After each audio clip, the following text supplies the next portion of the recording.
श्रीमद् भगवद गीता चतुर्थ अध्याय। श्री भगवान बोले, श्री कृष्ण बोले, मैंने इस अविनाशी योग को सूर्य से कहा था। सूर्य ने अपने पुत्र वैवस्वत मनु से कहा और मनु ने अपने पुत्र राजा इक्ष्वाकु से कहा। हे परंतप अर्जुन, इस प्रकार परमात्मा से प्राप्त इस योग को राजर्षियों ने जाना, किंतु उसके बाद ही वह योग बहुत काल से एक पृथ्वी लोक से लुप्त प्राय हो गया।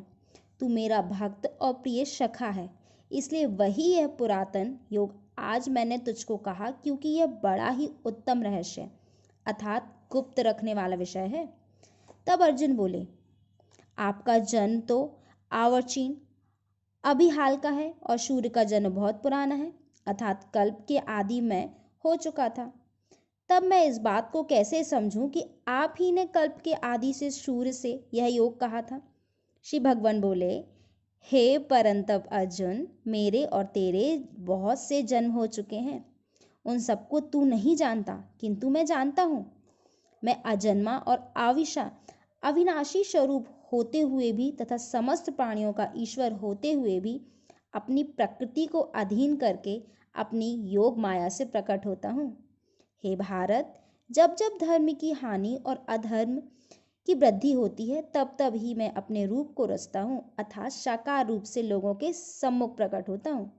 साधु पुरुषों का उद्धार करने के लिए, पाप कर्म करने वालों का विनाश करने के लिए और धर्म की अच्छी तरह से स्थापना करने के लिए मैं युग युग में प्रकट हुआ करता हूँ। हे अर्जुन, मेरे जन्म और कर्म दिव्य अर्थात निर्मल और अलौकिक हैं। इस प्रकार जो मनुष्य तत्व से जान लेता है, वह शरीर को त्याग कर फिर जन्म को प्राप्त नहीं होता, किंतु मुझे ही प्राप्त होता है। पहले भी जिनके राग, भय और क्रोध सर्वथा नष्ट हो गए थे और जो मुझ में अनन्य प्रेम पूर्वक स्थित रहते थे, ऐसे मेरे आश्रित रहने वाले बहुत से भक्त उपर्युक्त ज्ञान रूप तप से पवित्र होकर मेरे स्वरूप को प्राप्त हो चुके हैं। हे अर्जुन, जो भक्त मुझे जिस प्रकार भजते हैं, मैं भी उनको उसी प्रकार भजता हूँ, क्योंकि सभी मनुष्य सब प्रकार से मेरे ही मार्ग का अनुसरण करते हैं। इस मनुष्य लोक में कर्मों के फल को चाहने वाले लोग देवताओं का पूजन किया करते हैं, क्योंकि उनको कर्मों से उत्पन्न होने वाली सिद्धि शीघ्र मिल जाती है। ब्राह्मण, क्षत्रिय, वैश्य और शूद्र, इन 4 वर्णों का समूह गुण एवं कर्मों विभाग पूर्वक मेरे द्वारा रचा गया। इस प्रकार उस सृष्टि रचादि कर्म का कर्ता होने पर भी मुझ अविनाशी परमेश्वर को तू वास्तव में अकर्ता ही जान। कर्मों के फल में मेरी स्पृहा नहीं है, इसलिए मुझे कर्म लिप्त नहीं करते। इस प्रकार जो मुझे तत्व से जान लेता है, वह भी कर्मों से नहीं बनता। पूर्व काल में मुमुक्षुओं ने भी इस प्रकार जानकर ही कर्म किए, इसलिए तू भी पूर्वजों द्वारा सदा से किए जाने वाले कर्मों को ही कर। कर्म क्या है और अकर्म क्या है, इस प्रकार इसका निर्णय करने में बुद्धिमान पुरुष भी मोहित हो जाते हैं।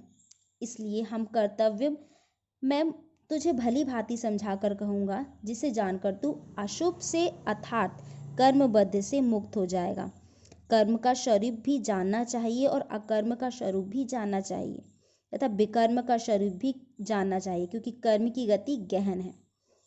जो मनुष्य कर्म में अकर्म देखता है और जो अकर्म में कर्म देखता है, वह मनुष्य में बुद्धिमान है और वह योगी समस्त कर्मों को करने वाला है, जिसके संपूर्ण शास्त्र सम्मत कर्म बिना कामना और संकल्प के होते हैं तथा जिसके समस्त कर्म ज्ञान रूप अग्नि के द्वारा भस्म हो गए, उस महापुरुष को ज्ञानी जन भी पंडित कहते हैं। जो पुरुष समस्त कर्मों में और उसके फल में आसक्ति का सर्वथा त्याग करके संसार के आश्रय से रहित हो जाता है और परमात्मा में नित्य तृप्त है, वह कर्मों में भली भांति बरतता हुआ भी वास्तव में कुछ भी नहीं करता, जिसका अंतःकरण और इंद्रियों के सहित शरीर जीता हुआ है और जिसके समस्त भोगों की सामग्री का परित्याग कर लिया है। ऐसा आशा रहित पुरुष केवल शरीर संबंधी कर्म करता हुआ भी पापों को नहीं प्राप्त होता। जो बिना इच्छा के अपने आप प्राप्त हुए पदार्थ से सदा संतुष्ट रहता है, जिसमें ईश्वर का सर्वथा अभाव हो गया हो, जो हर्ष शोक एवं द्वंद्वों से सर्वथा अतीत हो गया है, ऐसा सिद्धि और असिद्धि से सम रहने वाला कर्मयोगी कर्म करता हुआ भी उनसे नहीं बनता। जिनकी आसक्ति सर्वथा नष्ट हो गई है, जो देहाभिमान और ममता से रहित हो गया है, इसका चित्त निरंतर परमात्मा के ज्ञान में स्थित रहता है, ऐसा केवल यज्ञ संपादक के लिए कर्म करने वाले मनुष्य के संपूर्ण कर्म भली भांति विलीन हो जाते हैं। जिस यज्ञ में अर्पण अर्थात स्त्रवा आदि भी ब्रह्मा है और हवन किए जाने वाले योग द्रव्य भी ब्रह्मा है, तथा ब्रह्मा रूप कर्ता के द्वारा ब्रह्मा रूप अग्नि में आहुति देना रूप क्रिया भी ब्रह्मा है। उस ब्रह्म कर्म में स्थित रहने वाले योगी द्वारा प्राप्त किए जाने योग फल भी ब्रह्मा ही है। दूसरे योगी जन देवताओं के पूजन रूप यज्ञ का ही भली भांति अनुष्ठान किया करते हैं और अन्य योगी जन परम ब्रह्मा परमात्मा रूप अग्नि के अवेद दर्शन रूप यज्ञ के द्वारा ही आत्म रूप यज्ञ का हवन किया करते हैं। अन्य योगी जन श्रोत आदि समस्त इंद्रियों को संयम रूप अग्नियों से हवन किया करते हैं और दूसरे योगी लोग शब्द आदि समस्त विषयों को इंद्रिय रूप अग्नियों से हवन किया करते हैं। दूसरे योगी जन इंद्रियों की संपूर्ण क्रियाओं को और पापों की समस्त क्रियाओं को ज्ञान से प्रकाशित आत्म संयम योग रूप अग्नि से हवन किया करते हैं। कई पुरुष द्रव्य संबंधी यज्ञ करने वाले, कितने ही तपस्या रूप यज्ञ करने वाले तथा दूसरे कितने ही योग रूप यज्ञ करने वाले हैं और कितने ही अहिंसादि तीक्ष्ण व्रतों से युक्त यत्नशील पुरुष स्वाध्याय रूप ज्ञान यज्ञ करने वाले हैं। दूसरे कितने ही योगी जन अपमान वायु से प्राण वायु को हवन करते हैं। वैसे ही अन्य योगी जन प्राण वायु से अपान वायु को हवन करते हैं तथा अन्य कितने ही नियमित आहार करने वाले प्राणायाम परायण पुरुष प्राण और अपान की गति को रोककर प्राणों को प्राणों से ही हवन किया करते हैं। ये सभी साधक यज्ञों द्वारा पापों का नाश कर देने वाले और यज्ञों को जानने वाले हैं। हे कुरुक्षेत्र अर्जुन, यज्ञ से बचे हुए अमृत का अनुभव करने वाले योगी जन सनातन पर ब्रह्मा परमात्मा को प्राप्त होते हैं और यज्ञ ना करने वाले पुरुष के लिए तो यह मनुष्य लोक ही सुखदायक नहीं है, फिर परलोक कैसे सुखदायक हो सकता है। इसी प्रकार और भी बहुत तरह के यज्ञ वेद की बाणी से विस्तार से कह गए, उन सबको तू मन इंद्रिय और शरीर की क्रिया द्वारा संपन्न होने वाले जान।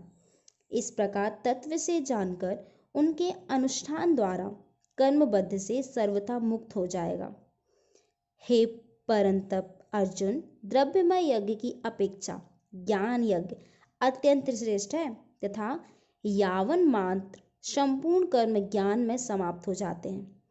उस ज्ञान को तू तत्वदर्शी ज्ञानियों के पास जाकर समझ, उनको भली भांति दंडवत प्रणाम करने से, उनकी सेवा करने से और कपट छोड़कर सरलता पूर्वक प्रश्न करने से हे परमात्म को भली भांति जानने वाले ज्ञानी महात्मा तुझे उस तत्व ज्ञान का उपदेश करेंगे जिसको जानकर फिर तू इस प्रकार का मोह को नहीं प्राप्त होगा।